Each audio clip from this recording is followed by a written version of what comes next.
All right, we're on day 3. We're starting section 4, getting ready to start off. It was a long night. Didn't sleep great. Very long night. Comfortable night, but didn't sleep very well. It's a little bit warm. But anyway, we're getting ready to head out, and we are not sure how far we'll get today, so we'll just take you along for the ride. Day 4, section 4. No, day 3, excuse me. Day 3, section 4. All right.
The gas station was closed, and in there it did not open till 10 a.m. So remember that if you are on the Washington BDR and you come through Advar, the gas station that's to the right, which is not on the main track to go up this route, you have to take a right and then come back to it. Gas station is very limited time. Old pump, so you can't even go in and put a card in and pay for it on your own if nobody's there. Just a quick reminder. So we'll catch up and talk to you guys in a bit. All right, we are now hitting dirt. It was probably about 2.5 miles outside of Advar, and so here we go, going back up into the mountains.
Coming up on Mount Baldy pretty soon.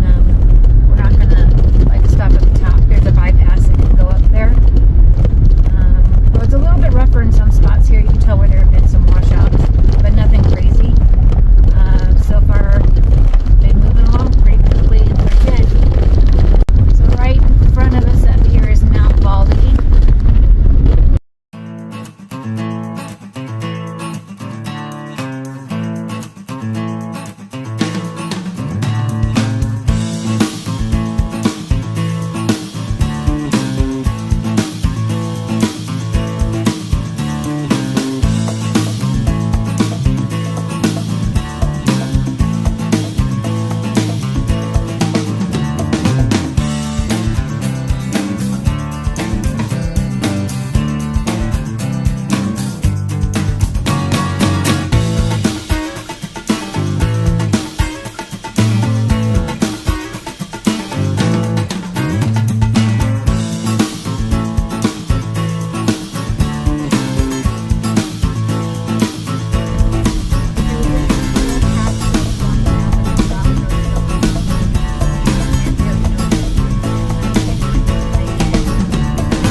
Okay, so we stopped into a windy.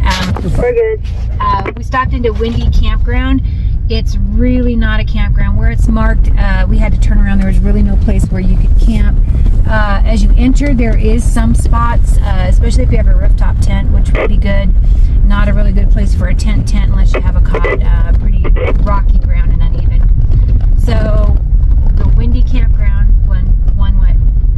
Picking your nose. Oh, is that what he's doing? Okay, anyway, so now we're headed off and we are continuing on down the trail. We're making pretty good time. We're at 65 miles, so we've gained about 10 miles and it's not even been an hour. So this definitely part 4 has been a lot quicker than part 3. So we'll check in with you guys in another bit. Alright, we're over here on a lookout, taking a potty break and figuring out if we're going to do the jungle. Okay, so the consensus is that because we're coming up on the jungle, and the jungle is a rougher terrain, and you are going to get pinstripes. We don't care about pinstripes a little bit, but these are like, you could get some definite big time drag on your vehicle. So we as a group sat down and discussed it, and we are going to use the bypass on this, which is longer. However, I'm actually fine with this. So if this wasn't so much our daily driver, I probably would say, hey, let's go for the jungle. So anyway, we are getting ready to go and we'll talk to you later.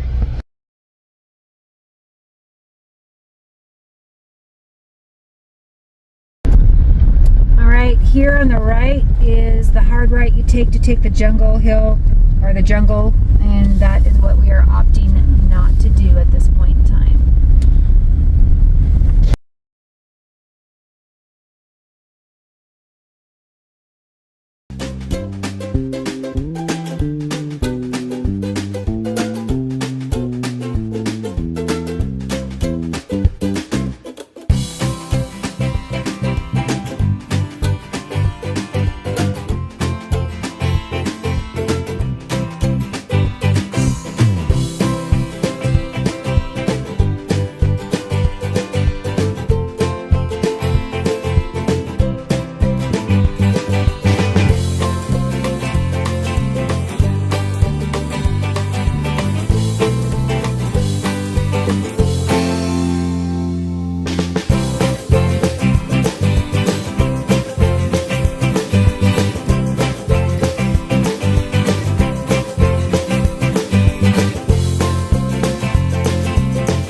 Exit point of the jungle. It probably took us about 15 minutes on for the bypass. A lot of switchbacks, but super easy road. So pretty cool. So down at the base after the jungle cut-in, there's a nice vaulted toilet area. Here you go. Take a left. And it's a campground. It's called Snowberry Bowl Campground, and we're gonna pull in here and grab some lunch.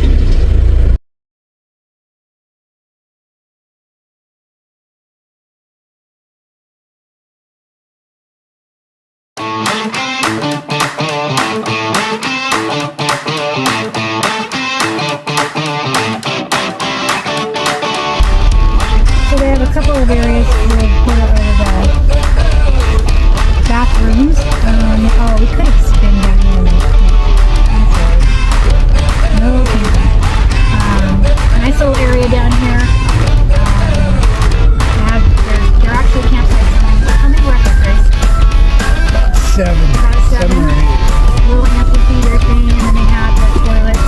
So pretty cool. Pretty cool. Okay, we're done with